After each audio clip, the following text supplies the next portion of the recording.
Hello, today we have a special episode for our vlog where we are addressing an audience that's different than normal, I guess. We usually do these vlogs for ourselves mostly, and for our family. But we want to talk to our friends and family who are having doubts with the church. And this is something that we've been thinking about recently, maybe the last year or so, and because there are several of our friends and family members who have had problems with being active in the church and just express concerns, and they're serious, and we feel bad that we're not physically close to these people, and we can't be there more involved, so this is kind of our attempt to reach out a little bit in a very impersonal way, I guess. But anyway, we wanted to make a video about how we feel about it. Yeah. So the very first thing we want to say and to make very clear is that if we don't assume that if you are doubting church or faith or God, that it's because there's a sin in your life that you need to take care of, and that it's impeding you from having, feeling the Spirit, or having clarity, or receiving answers to your questions. We know that doubts are just a part of life, and they're part of the religious experience. So we want it to be very, very clear that this is not us trying to find out more, oh, well, did you do this? It's just part of it's just, we love you, and we want to be able to be a resource in your journey, if you would like. So a concept that I really like when it comes to doubts in the church or concerns in the church is the concept of the shelf. If you are familiar with it, great. If not, really quickly, it's just the idea that when you are growing up and learning things in the church, there oftentimes are things that you don't quite understand, things that don't sound quite right to you, and instead of really fully addressing those things or receiving some kind of revelation or inspiration about them, we often just put them on the shelf, as in, I'll take care of it later, and the shelf gets dusty, and the more things that you put up there, the more things that it's weighing it down. Are weighing it down, and it can fall down, and that's when a lot of people have some kind of crisis of faith. And I think it's important to be aware of that concept, where we all have a shelf. Different people have different books on the shelf. Yeah, different books or different items on the shelf, and it's okay. It's something to be thinking about, I think, as you go through doubts, like, what's on my shelf? What else do I need to take care of on a shelf? I don't think it's ever a perfect ending process. You're always working on shelf items. And I know for me and Les, we work on things too. We have doubts or questions about things as well, and that's just part of the religious experience, as Leslie said. So just remember the shelf, I guess, is a piece of advice we have. Yeah. Another concept that I strongly believe is that doubts are also worth doubting. This being said, I think that you should not be passive about your doubts and putting it on the shelf, and that when you do have a doubt, to take it somewhat seriously if it's starting to affect your faith. And so I would recommend finding trusted people in your life that you feel have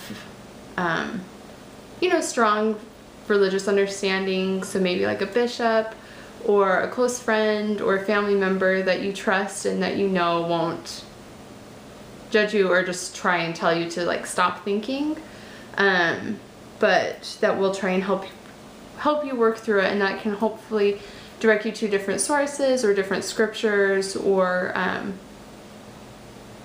different talks and that type of thing that can help you through your faith. So yeah, I think be willing to doubt your doubts, and they might not be the end all be all, but don't be afraid to like take some action, but do it in a safe place. Leslie's really big into this, not just church stuff, but with lots of social science things that she's interested in. She's really big into not relying on single sources, seeking answers, well, when it comes to church things, seeking answers through your own prayer and study. There are lots of different sources that you can trust.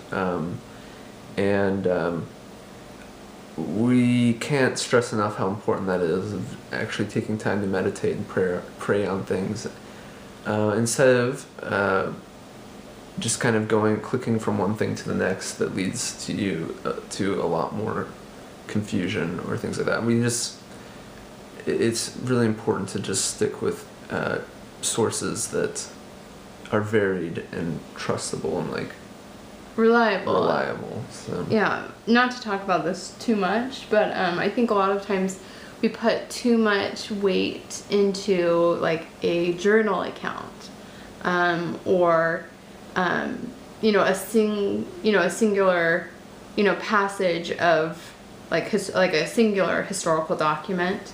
I think that history is difficult, and I think that I think most people would agree that judging others is not okay. I think that's the most quoted scripture.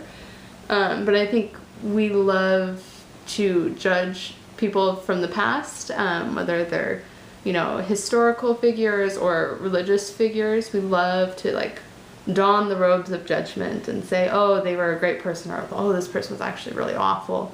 But really, that's not our job, is to judge them. So that's another minor tangent. So something else, just kind of in getting this more wrapped up, is I just think that doubts are a necessary part of faith.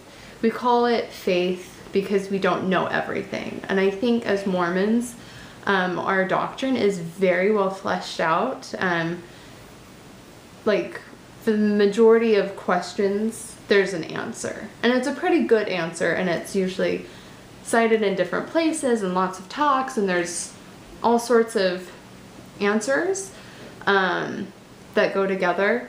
But I think it is when we find a whole, we have a hard time with that, because we have faith, we believe that, but sometimes there's these little pockets that require us to have more faith.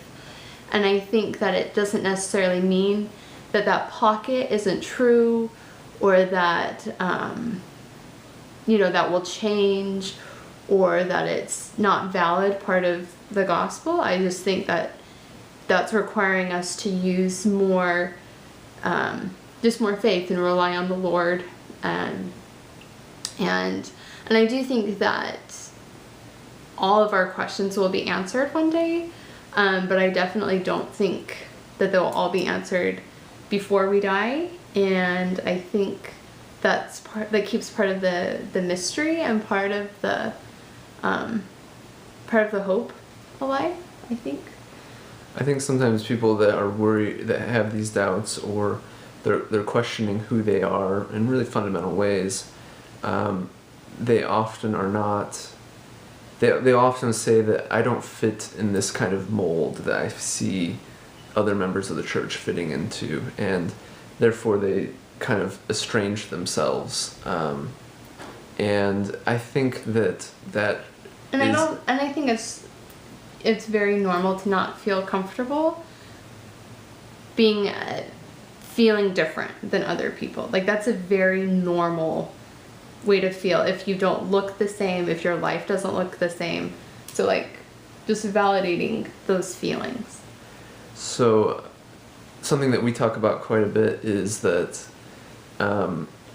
the only mold in the church that we should judge ourselves by is Jesus Christ's mold. He's the one that laid out the way we should live our lives, and He's who we're trying to be. He's who we're trying to be. Whenever we think of anything else besides that as something to emulate or follow, or something that's expected of us, that's where we're making a wrong assumption. It's Jesus Christ. He's the mold that we need to follow, and I know that He's the one that really is the source of light and truth. So turning to Him for light and truth is the way to go as we see it.